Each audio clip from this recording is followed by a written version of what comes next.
जैसे ठाकुर जी सेवा कराते हैं श्री गिरधर लाल जी। महाराज जी, अगर ठाकुर जी की सेवा से अगर मैं 2-3 दिन के लिए वृंदावन से बाहर जा रहा हूं, या तो पंडित जी हैं हमारे, इनको सेवा आती है, ये रहेंगे तो ठीक है। इनका नाम रख दिया मैंने रोहिणी मैया, मुझे रोहिणी मैया है, मेरी अनुपस्थिति में ये सेवा कर देते हैं। पर कभी कभी ये भी नहीं रहते, इनका भी ब्याह हो गया है अब, तो चले जाते हैं। ससुराल प्यार भई जब से, रूप कुटुंब भये तब से। तो फिर अब मुझे भी कहीं जाना, लाल जी को ले जाने से, तो एक आध और हैं बालक, उनको भी थोड़ी थोड़ी आती है सेवा, पूरी नहीं। तो महाराज जी ठाकुर जी को बता के जाना पड़ता है कि कल से आपकी सेवा अमुक नाम के बालक करेंगे, उनको परेशान मत करना, आप तैयार हो जाया करना, भोग लगाएंगे पालिया करना, ज्यादा वो नहीं होना। मैं 2 दिन काम से जा रहा हूं, आपके काम से। श्री स्वामी राम सुखदास जी महाराज कहते थे इस बात को कि जब भी अपने घर से निकलो, गोपाल जी को बता के जाओ कहां जा रहे हो, क्यों जा रहे हो, किस काम से जा रहे हो। और जब भी घर लौट करके आओ, अपने गोपाल जी को बैठ करके बताओ कहां गए थे, क्यों गए थे, क्या करके आए, कैसे करके आए। स्वामी श्री राम सुखदास जी महाराज कहते इससे 2 भाव होंगे।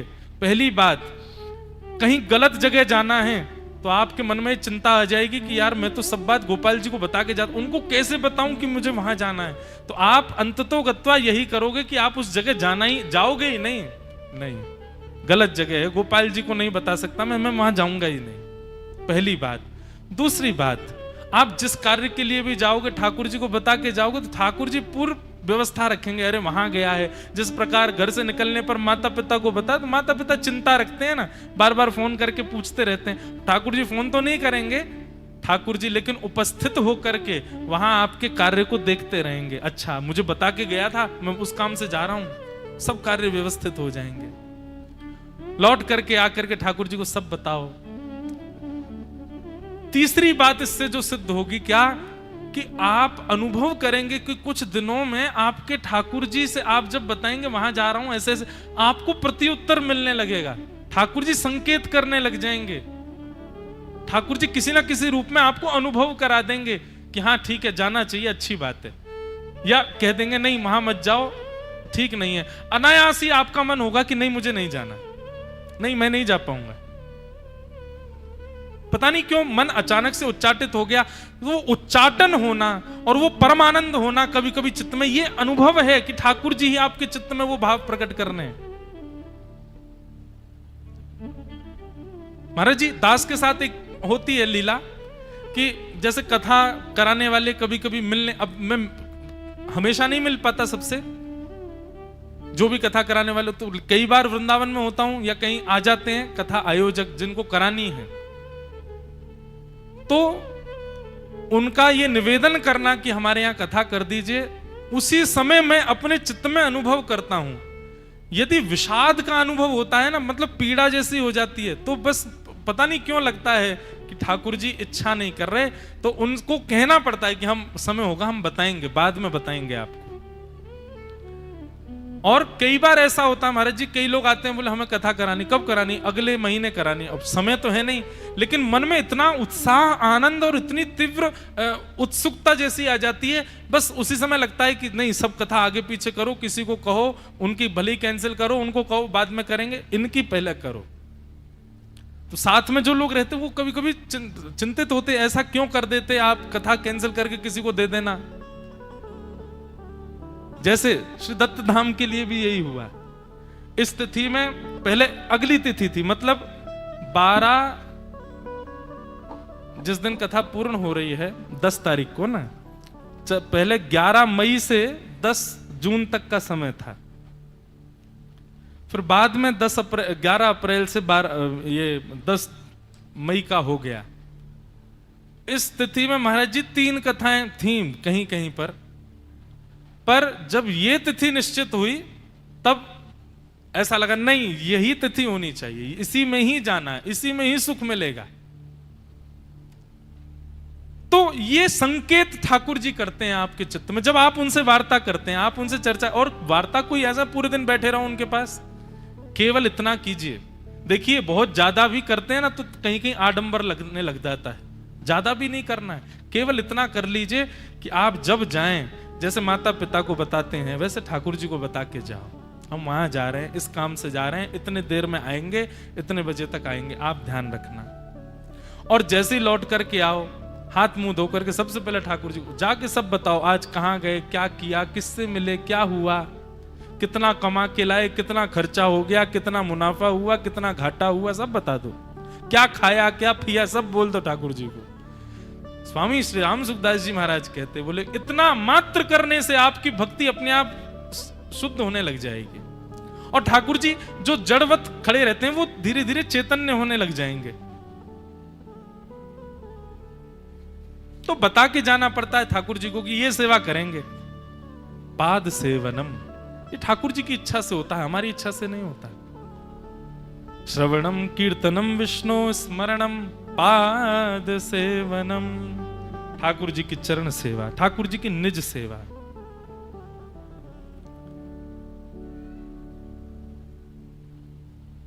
अगली भक्ति क्या है? श्रवणम कीर्तनम विष्णु स्मरणम पाद सेवनम। पांचवी भक्ति अर्चनम, ठाकुर जी की अर्चना करो। अर्चना जैसे कि पुष्पों के द्वारा, पूर्व के गाए हुए भक्तों के द्वारा जो पद हैं, पूर्व के गाए हुए जो स्तुतियां हैं, स्तोत्र हैं, उस भाव को हृदय में धारण। जैसे भीष्म स्तुति गा रहे हैं, तो भीष्म स्तुति गाते समय चित्त में यही भाव आवे कि मैं भीष्म हूं और मैं मरणासन अवस्था में हूं, मेरे सामने साक्षात द्वारिकाधीश खड़े और मैं गा रहा हूं। इस स्थिति में ठाकुर जी की स्तुति सामने गाओ, हाथ में तुलसी ले लो, पुष्प ले लो, हर श्लोक के बाद एक तुलसी या वह पुष्प छोड़ते जाओ ठाकुर जी के चरणों में। इसको कहते अर्चनम। सूरदास जी का पद गा रहे हो, मीराबाई का पद गा रहे हो, हाथ में कोई एक पुष्प ले लो, हर पद की एक पंक्ति के बाद वह एक पुष्प छोड़ते जाओ ठाकुर जी के चरणों में। यह मांगू गोपी जन वल्लभ, मानुष जन्म और हरि सेवा, ब्रज बस वो दी जो मुह सुलभ, ठाकुर जी के चरणों में। अच्छा, ये अभिलाषा के पद हैं। अभिलाषा मतलब हमारी कामना। ऐसे अभिलाषा की स्तुतियां, अभिलाषा के पद, अभिलाषा के भाव वो गाते हुए ठाकुर जी के चरणों में तुलसी या फिर पुष्प अर्पित करना, इसको कहते हैं अर्चनम। अर्चना करो। विष्णु सहस्र नाम, गोपाल सहस्र नाम, श्री राधा कृपा कटाक्ष स्तोत्र आदि आदि स्तुतियां ठाकुर जी के सन्मुख किसी सुंदर पुष्प या फिर तुलसी के साथ में करो। अर्चनम। उसके बाद वंदनम। अर्चनम में आरती भी आ जाती है। ठाकुर जी की अर्चना करना, आरती, आरती के द्वारा ठाकुर जी के आर्त हम उनकी नजर उतार रहे हैं। कई जगह अलग अलग भाव हैं। कहीं पर नजर उतारने का भाव है, कहीं पर अपने आर्त बताने का भाव है कि नाथ हम लोग इस आरती की भांति जल रहे हैं, आप दृष्टिपात करके हमारे आर्तों को नष्ट करो। सब जगह अलग अलग भाव है। तो अर्चनम, ठाकुर जी की अर्चना करो। और उसके बाद वंदनम, ठाकुर जी की वंदना करो। वंदनम का अर्थ गायन में भी होता है, या इस प्रकार प्रदक्षिणा करना, दंडवत करना, प्रणाम करना, ठाकुर जी को निवेदित करना। वंदन, वंदनम, अर्चनम, वंदनम। और उसके बाद भक्ति आती है दास्यम। दास्यम, दास्य भाव। सबसे कठिन भक्ति है दास भक्ति। मुझे चौपाई स्मरण में नहीं, पर थोड़ी थोड़ी स्मृति में है, भरत जी महाराज की है। भरत जी कहते हैं सबते सेवक धर्म कठोरा। सबसे कठिन धर्म यदि कोई है तो वो दास्य भाव। अब दास्य भाव का मतलब क्या होता है? दास्य भाव का अभिप्राय है मेरी कोई इच्छा नहीं है नाथ, सब आपकी इच्छा है, सब आपका अनुग्रह, आपकी कृपा, आप जैसे जो चाहें वो करेंगे, आपका अनुग्रह हो। यह दास्य भाव कहलाता है। अपनी स्वेच्छा की निवृत्ति और ठाकुर जी की इच्छा ही सर्वोपरि, उसको दास्य भाव कहते हैं।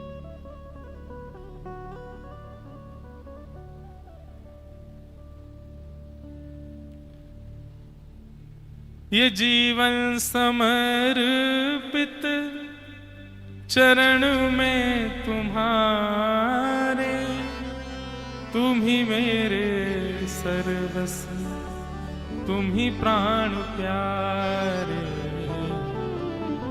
तुम्हें छोड़ कर नाथ, तुम्हें छोड़ कर नाथ, किससे कहूँगा, जहाँ ले चलोगे वहीं मैं चलूँगा।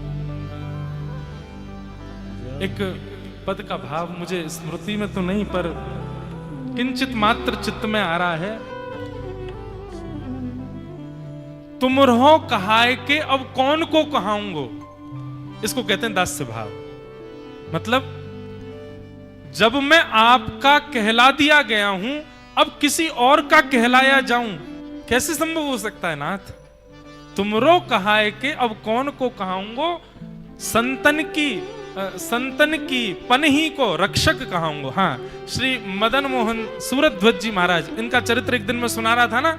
100 संडीले उपजे सब संतन मिल गटके, आधी रात मदन मोहन सूरदास वृंदावन को सटके। उन्हीं का ये भाव है, तुमरो कहाए के अब कौन को कहाऊंगो, संतन की पनही को रक्षक कहाऊंगो। बड़ी सुंदर कथा है महाराज जी।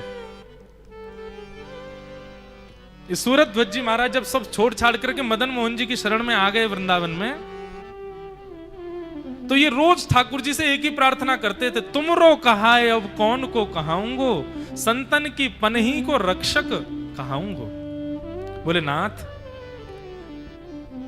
आपका हो जाने के बाद अब मैं किसी और का नहीं हो सकता, मैं किसी और का नहीं हूं। बस हाँ, आपका होने के बाद भी मैं एक का हूं। क्या? संतों की पनही, पनही कहते हैं पादुका को, उनकी पादुकाओं का रक्षक हूं मैं, उनकी पादुकाओं की रक्षा करने वाला हूं। रोज मदन मोहन जी से यही बात कहते थे, संतन की पनही को रक्षक कहाऊंगो। वहां एक संत खड़े रहते थे, बोले ये बहुत बार बार बोलता रहता, संतन की पनही को रक्षक कहाऊंगो, संतन की। रुक जाओ, कल मैं परीक्षा लेता हूं इसके। मंगला में दर्शन करने के लिए, नित्य का नियम उनका, मंगला में दर्शन करने जाते थे। तो वो संत भी दर्शन करने गए, तो मदन मोहन ये सूरध्वज जी महाराज जैसी मंदिर में पहुंचे तो संत बाहर ही घूम रहे थे और बड़ी चिंता में घूम रहे थे। प्रणाम किया, चरणों में प्रणाम करके कहा, हे संत प्रवर, आप बड़े उदास दिख रहे हैं। मंगला का समय, मंगला में तो सब प्रसन्न रहते हैं, आप उदास क्यों? संत बोले, हमारी बड़ी महंगी पादुका हैं, 3 बार कोई चोरी करके ले गया। हमको तो भीतर जाने में बड़ा लगता है कि मदन मोहन जी के दर्शन करने पर कोई हमारी पादुका ले जाता है चुरा करके। क्या करें, कैसे जाएं? दर्शन भी करना है, पादुका भी चाहिए। भैया अब इतना धन तो है नहीं हम पे कि हम नई रोज खरीदते रहें। सूरध्वज जी महाराज बड़े प्रसन्न हो गए, बोले मैं नित्य कहता हूं, संतन की पनही को रक्षक कहाऊंगो। आज श्री मदन मोहन जी मेरी परीक्षा ले रहे हैं कि तू मेरे मंगला दर्शन करेगो कि इनकी पनही की रक्षा करेगो। मदन मोहन जी श्री सूरध्वज जी महाराज चरणों में गिर गए, बोले महाराज आप जाओ, दर्शन कराओ, ये पादुका मुझे दे जाओ, मैं बैठा हूं यहां पर, आप दर्शन करके आओगे तब तक बैठा रहूंगा मैं। पादुकाओं को गोद में लेकर के, इतने उनको लगी नहीं रहा संतों की पादुका, वो तो ये सोच रहे श्यामा श्याम के चरणारविंद है मेरे गोद में। नेत्रों से विरल अश्रुधार बार बार उन पादुकाओं को पहुंचते हैं, हृदय से लगाते हैं। लेकिन संत ने तो इतनी कड़ी परीक्षा ली, मंगला का समय व्यतीत हो गया, संत भारी नहीं आए। श्रृंगार का समय हो गया, भीड़ भाड़ श्रृंगार का दर्शन करके भी चले गए, संत भारी नहीं आए। राजभोग का समय हो गया, संत भारी नहीं आए। मंदिर बंद होके उत्थापन का समय हो गया, मतलब सुबह 5 बजे से लेकर के अब दोपहर के 3 बज गए, भयंकर धूप पड़ रही है, संत भारी नहीं आए। लेकिन वो अब भी पादुका लेके हाथ में बैठे। शाम का समय हो गया, रात्रि हो गई, ठाकुर जी की शयन आरती हो गई। सूरध्वज जी का नियम था, मैं जितने दिन वृंदावन में रहूंगा अष्टयाम दर्शन करूंगा मदन मोहन जी का। लेकिन आज वर्षों के अपने नियम को तोड़ दिया कि संत की चरण पादुका की रक्षा करनी है मुझे। रात्रि में मंदिर शयन हो गया, ठाकुर जी के कपाट बंद हो गए। लेकिन सूरध्वज जी के चेहरे पर तनिक भी क्रोध या तनिक भी कोई कुभाव नहीं था, प्रसन्न थे। संत आए, आकर के उनको आशीर्वाद दिया। अरे भैया, मैं तो तेरी परीक्षा ले रहा था, लेकिन वास्तव में तुम जो कहते हो वो करते हो। तुम रोज मदन मोहन जी से कहते संतन की पनही को रक्षक कहाऊं, ये भाव तुम्हारे चित्त में है। क्षमा करना, मैंने तुम्हारा नियम तोड़वा दिया। आज मदन मोहन जी के दर्शन नहीं हुए। बोले आप कैसी बात कर रहे हैं? बोले आज तक 13 वर्ष हो गए मुझे, 13 वर्ष मदन मोहन जी ने गर्भगृह में बैठ के दर्शन किए, पर आज तो बली बली जाऊं आज के दिन की, आज तो मदन मोहन जी ने गोद में बैठ के दर्शन दिए। पादुका थोड़ी, ये मदन मोहन जी मेरी गोद में बैठे थे।